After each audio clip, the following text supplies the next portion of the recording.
comigo aqui. Vamos pensar juntos. Você já ouviu falar dos relacionamentos líquidos e de como os relacionamentos hoje em dia parecem que foram feitos para não durar? Já ouviu essa expressão na sua roda de conversas? Vivencia situações parecidas? O que será que está acontecendo com as nossas relações, hein? Eu quero trazer aqui uma reflexão de um filósofo polonês, Zygmunt Bauman.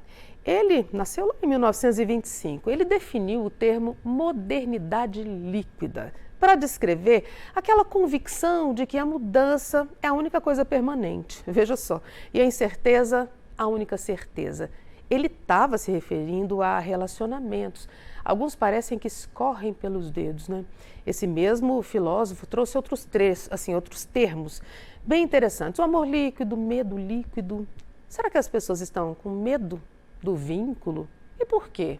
Quem nos ajuda com essas respostas difíceis, né? Mas dá para a gente refletir bastante, é a psicóloga Heloísa Van Norden, nossa convidada de hoje. Bom dia. Bom dia, Tânia. Obrigada. Bom dia, pessoal em casa. Bom demais ter você aqui com a gente. Obrigada pela presença. Obrigada pelo convite. Bom, vamos falar o que está acontecendo. Certa vez eu encontrei a Heloísa e nós estávamos conversando sobre VAP. VAP. O que é essa sigla? Vamos começar por aí. Essa sigla é o que eu uso para descrever 3 pontos básicos em todo relacionamento. O V de vínculo. Qual é o vínculo entre essas pessoas? É um vínculo de amizade? É um vínculo amoroso? É um vínculo familiar? Né? Então, quando eu sei qual é o vínculo, eu sei o meu lugar nessa relação. Então, o vínculo é a aliança. Que tipo de aliança que a gente tem? Né? E com isso, do meu lugar, eu sei qual é o meu papel nessa relação. O A seriam os acordos. Toda relação implica acordos, acordos claros. São os combinados ali, os contratos da relação. O que pode, o que não pode nessa relação, né? Os limites, as regras desse relacionamento. E por fim, o P, eu falo que é planos ou perspectivas. Qual a perspectiva dessa relação? O que se espera? Para onde nós caminhamos com esse relacionamento? Então, dependendo do tipo de relação, é esperado um caminhar, né? Se é um vínculo familiar, se é um vínculo amoroso, se é um vínculo de amizade, se é um vínculo profissional, uma sociedade, uma relação de trabalho. Então, em todas essas, a gente pode pensar no tipo de vínculo, no tipo de acordo e nas perspectivas dessa relação. E quando nós pensamos em relacionamentos líquidos, eu diria que nada disso vai se encaixar. Olha só. Porque a própria palavra liquidez já conta. Não tem limite, não tem regra. E ao mesmo tempo que você está falando isso, eu estava refletindo sobre algumas coisas. Eu conversei com um grupo de jovens também recentemente, e aí isso não é coisa só entre os jovens, claro que não. Eu estou só contando essa experiência, eu conversei. Não, mas a gente... Por exemplo, relacionamento amoroso. Não, a gente decidiu que a gente não tem compromisso nenhum, que a gente só fica. Quando a gente se encontrar, tá tudo bem. Isso é um tipo de regra. Pode ser, mas olha só, Tânia, do que nós estamos falando? Nós estamos falando de 2 pessoas, provavelmente adultas, né? Independente da idade, que tomam uma decisão e uma escolha consciente sobre o que ela quer ou não quer viver naquele momento da vida dela.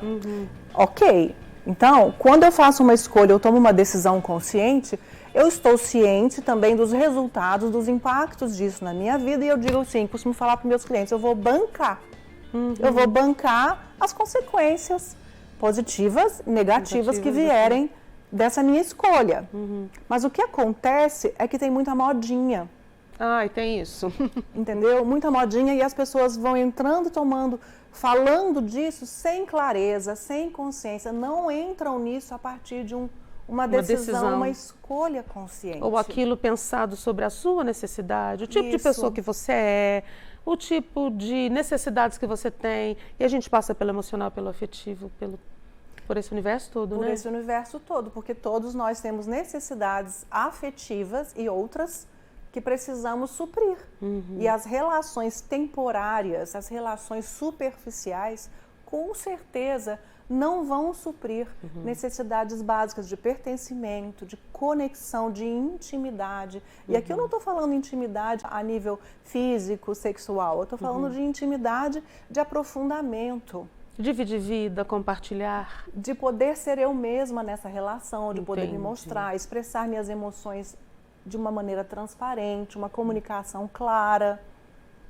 Heloísa, a gente pode dizer que as pessoas hoje, eu não estou falando daquelas que conscientemente tomam essa atitude, do tipo de relacionamento sem compromisso, eu estou falando de pessoas que estão indo na modinha, então que não sabem. Essas pessoas têm medo de se relacionar? O vínculo é uma coisa que assusta? Seria a melhor pergunta. Pode ser que sim. Então a gente vai falar aqui a partir de generalizações, Sim. porque cada caso é um caso, entendeu? Então a gente tem que entender o contexto desse sentimento de medo, qual é, desse medo de se machucar, de se vincular, de assumir compromissos. Então, pensando em termos de funcionamento da nossa personalidade, o medo de assumir compromissos é uma escolha bem infantil, eu diria. Bem do que a gente chama de estado de ego criança. Criança não assume responsabilidade. Eu faço isso do meu adulto. Então, o medo de assumir compromisso, o medo de se machucar, pode estar pautado em conclusões precipitadas ou traumas, vivências que não foram bem elaboradas. Aquele relacionamento no passado me magoou, me trouxe feridas, me trouxe lembranças ruins e aí eu carrego isso. Pode ser um dos aspectos. Pode ser, mas a gente tem que lembrar, as feridas cicatrizam, mas eu preciso cuidar para que elas cicatrizem. Então, se eu simplesmente entro nesse luto, se eu entro nesse trauma, na dor da perda de um relacionamento desastroso que eu tive e não trabalho isso em mim para eu assumir e entender, né, qual foi a minha contribuição nisso, o que aconteceu, pensar sobre isso, refletir e conhecer o meu processo dentro desse relacionamento, eu vou ficar ali paralisada, num trauma, numa vivência dolorosa. E o relacionamento, em todos os campos que a gente falou, amoroso, de amizade, as relações do trabalho, eu fico imaginando também a necessidade da gente entender se aquilo que o outro está me oferecendo é aquilo que eu quero. Sim. Porque existem relações que a gente vê um desequilíbrio, né? Eu espero do outro, mas o outro não quer dar. Não quero compromisso com você, mas uma vez por semana eu te ligo, e aí quando der... será que é aquilo que eu quero? Eu preciso ter esse posicionamento interno, né? Sim, e se eu tenho esse posicionamento, eu preciso comunicar e estabelecer os meus limites e as minhas regras. Porque um relacionamento ele é construído a dois. Então, é um equilíbrio e o meio campo entre o meu e o seu, aquilo que é comum é que vai levar esse relacionamento adiante. Então, se há um desequilíbrio, se eu não dou conta de me expressar e colocar aquilo que eu desejo, as minhas necessidades, para buscar isso, ser atendida nas minhas necessidades e ao mesmo tempo ter disponibilidade interna para atender também as necessidades do outro dentro daquilo que esteja dentro do meu quadro de valores e referências, o relacionamento não vai caminhar. Entendi. Porque se um só cede, se um só faz, a gente vai entrar em desequilíbrio. Se um só entrega, né? Se um só entrega. Eu queria até trazer também uma avaliação, uma análise que às vezes eu faço. O meu pai era um homem muito amoroso, uma pessoa que fez muitos amigos. Eu falo que papai dominou como poucos nesse mundo a arte de fazer e conservar amigos. Então, essa relação do papai com os amigos acabou inspirando muito a mim e meus irmãos. Sabe aquela coisa de ainda ter o amigo de infância, ainda ter aquele amigo que a sua alma identificou? Eu falo que a nossa alma, nosso interior reconhece os amigos, né? E a gente cultivar aquilo por muito tempo. Mas hoje, entristece às vezes a gente ver que algumas pessoas se juntam pelo interesse em alguma coisa. O que eu posso obter daquela relação de vantagem? Isso me entristece um pouco, mas é muito real. É real, é real. Todo relacionamento implica parceria.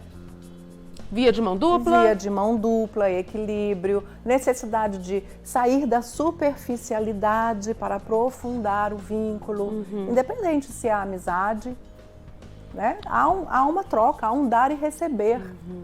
A gente vê que tudo isso nessa conversa que a gente decidiu trazer a Heloísa para trazer mesmo essa reflexão. Obrigada, porque tem muita gente participando aqui do tema com a gente, compartilhando uma história ou outra. Mas é isso, essas relações líquidas, elas me fazem bem? É isso que eu quero? É nisso que eu acredito? Ou é porque é a experiência do outro e aí eu estou seguindo? Vale a gente pensar para ter uma vida melhor. E lembrando também que as minhas decisões, elas interferem no meio em que eu estou, né, Heloísa? Interferem no meio, mas o principal recado que eu gostaria de trazer e deixar muito claro é que a médio prazo, não digo, a longo nem se fala, mas até a médio prazo podemos ter impactos muito negativos para a saúde emocional, a permanência com vínculos apenas superficiais, inclusive com implicações para casos de depressão e ansiedade, porque as pessoas nós necessitamos de conexão, de aprofundamento nos vínculos. Conexão, pertencimento, você falou palavras muito fortes aqui. Sim.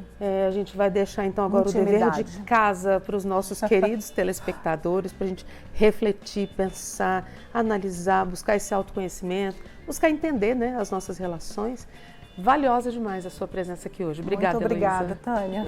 Volte outras vezes. Obrigada.